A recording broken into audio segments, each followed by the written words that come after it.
Yo, halo minasan, selamat datang dan kembali lagi dengan gua Ferio di sini. Dan kali ini gue sangat tertarik banget buat ngebahas soal masa lalu dari salah satu anggota dari kelompok si topi jerami yang namanya adalah Sanji. Sanji, siapa sih yang nggak kenal dengan koki sangian yang satu ini? Dan bahkan kalau kalian tanya ke berbagai banyak orang, coba deskripsikan Sanji, maka mayoritas orang bakal ngejawab pertama jago masak, kedua gelut pakai kaki, ketiga rokok. Udah gitu doang. Atau kalau enggak sama rambutnya kuning gitu, poni lempar. Tapi siapa sangka, di balik sifat dan ciri khasnya tersebut, ternyata Sanji ini punya masa lalu yang cukup bisa membuat seorang lelaki sejati kayak gue ini tuh nangis sambil ketawa. Asli men, nangis sambil ketawa itu rasanya aneh banget. Dan buat lo yang masih penasaran, lo bisa cek di Station dan lihat anime One Piece. Nah, di anime One Piece tersebut, lo klik episode ke-27 dari anime One Piece tersebut. Dan lo akan melihat seberapa bagus cerita di episode 27 itu. Itu bikin orang nangis kayak gue. Ya, mungkin kalau lo nggak suka nangis, lo cuman sampai terharu doang sih. Tapi ya intinya bagus banget, Matt. Itu keren. Tapi balik lagi lah, kali ini kita nggak bakal cerita tentang ya kayak seberapa sange Sanji, seberapa kuat Sanji, kagak. Kali ini gue tertarik buat menceritakan tentang masa lalu dari si Sanji ini yang ternyata cukup menarik. Sebagai seorang koki yang dikenal sebagai koki handal, ternyata kemampuan Sanji ini tuh emang udah terlatih sedari kecil gitu. Jadi pas kecil dulu, si Sanji ini tuh sempat kerja di sebuah kapal restoran di tengah laut gitulah. Jadi di sana yang paling kecil itu cuman Sanji. Teman-teman atau koki-koki lainnya itu udah pada bangkotan gitu. Cuman Sanji doang yang saat itu masih bocil. Dan di saat tersebut, Sanji udah emang mulai bantu-bantu di kapal restoran tersebut. Jadi selain dia udah kerja di sebuah restoran kapal gitu, tapi waktu kecil si Sanji ini tuh juga punya satu impian.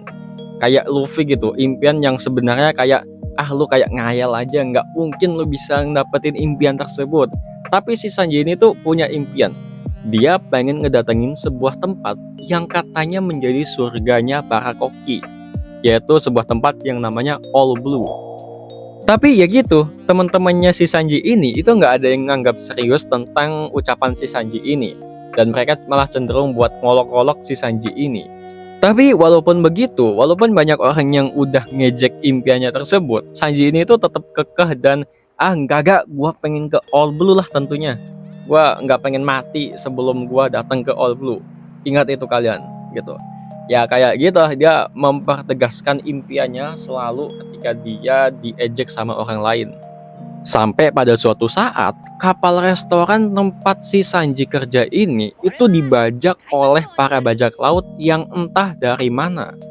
Nah, di tengah pembajakan tersebut, walaupun orang lain itu ketakutan dan cenderung menyerah sama para bajak laut, si bocil kecil ini, si Sanji ini tuh nekat banget ngelawan para bajak laut ini dan ngomong dengan lantang, pokoknya gua nggak bakal mati sebelum gua datang ke All Blue.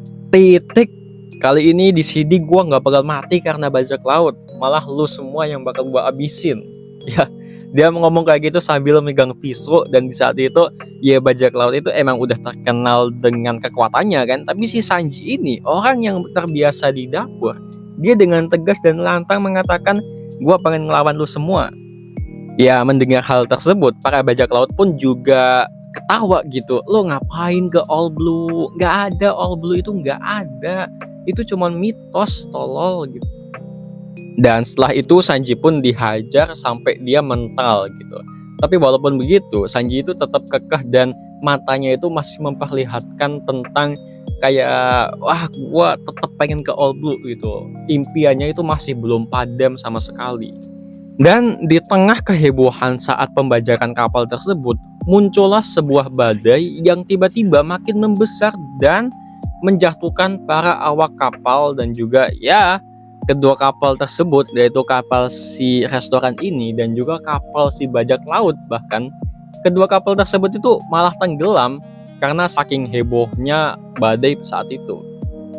Dan badainya gede, kapal juga udah pada terombang-ambing, itu udah nggak bisa selamat lagi pada si Sanji ini tuh hampir tenggelam di tengah badai tersebut.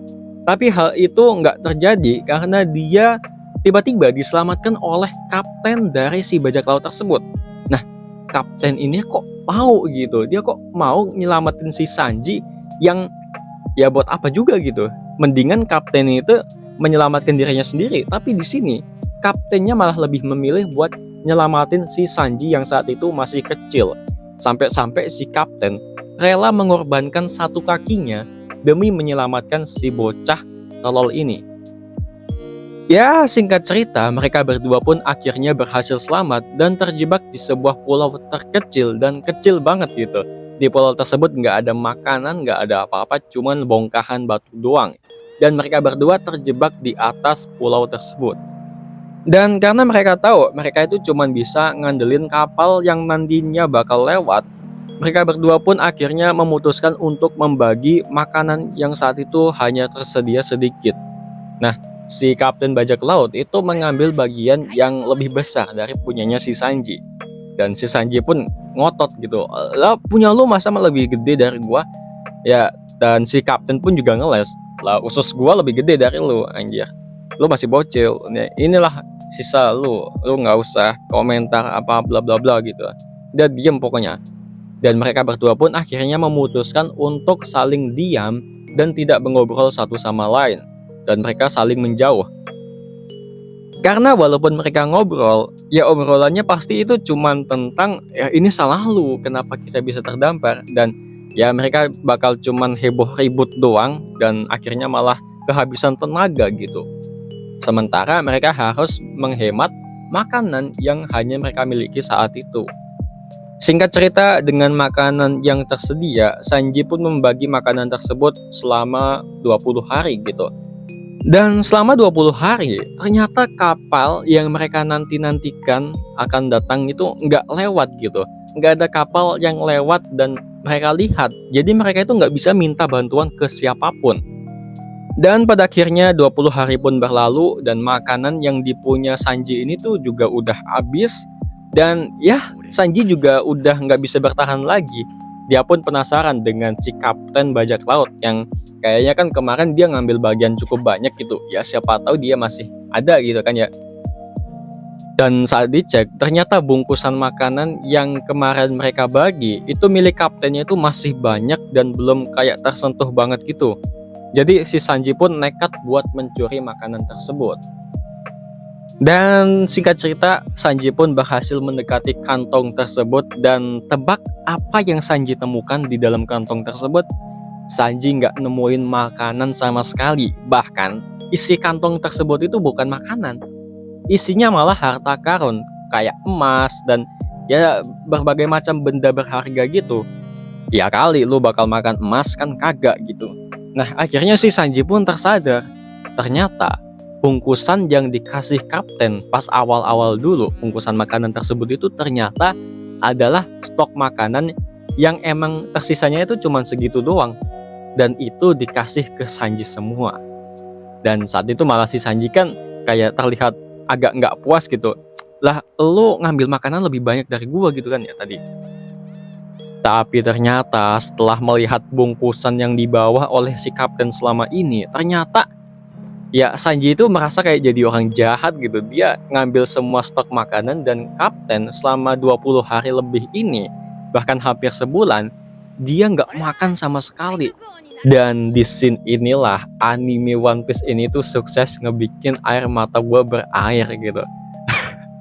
Dan gue juga sempat sedikit tertawa karena ya bayangin gitu, orang yang selama ini lu anggap jahat ternyata adalah orang yang paling berkorban buat lu gitu. Coba lihat si kapten bajak laut ini. Backgroundnya emang dia itu seorang bajak laut dan jahat gitu. Dan mereka berdua nggak bakal terdampar kalau si kapten ini nggak ngebajak kapal restoran milik si Sanji tadi. Tapi nggak disangka-sangka men, ternyata yang nyelamatin Sanji saat Sanji hampir tenggelam kemarin, itu ya si kapten bajak laut ini. Sampai-sampai si kapten itu juga udah rela kehilangan satu kakinya. Demi siapa coba? Demi Sanji. Dan abis itu pula si kapten juga rela buat nggak makan selama ini gitu dan milih ngasih semua stok makanan ke si Sanji ini supaya si Sanji bisa bertahan hidup. Dan ya lu bayangin lah men, kayak Sanji ini tuh kayak orang jahat banget gitu ya. Gue ketawa karena si bocil ini tuh ternyata nggak sadar akan fakta yang terjadi gitu. Dan setelah si Sanji mengetahui kebenarannya tersebut, akhirnya kapal yang selama ini mereka tunggu itu lewat juga gitu.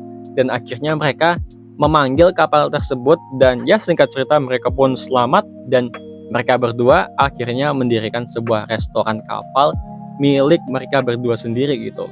Dan Sanji bertekad buat ngabdiin seluruh hidupnya ke si Kapten Bajak Laut ini. Keren gak tuh? Keren lah, gua jamin lu bakal terharu lah ketika lu nonton episode yang satu ini.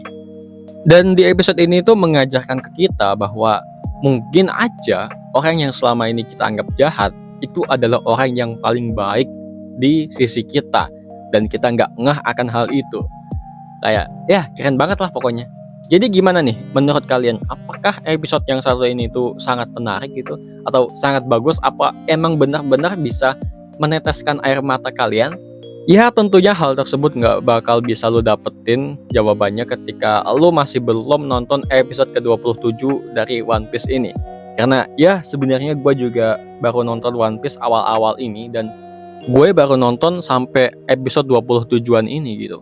Ya pokoknya bagus sih sebenarnya, dan buat gua yang tadinya baru nonton gitu atau nggak tahu tentang anime One Piece ini, gua merasa ya bagus lah, anime ini bagus kok, cocok buat lu tonton ketika lu nunggu anime lain yang masih belum rilis gitu, kayak lu nunggu Overlord mungkin yang seminggu sekali kan, ya kita tunggulah sambil nonton anime One Piece yang satu ini. So, thanks sudah nonton, see you next time and goodbye.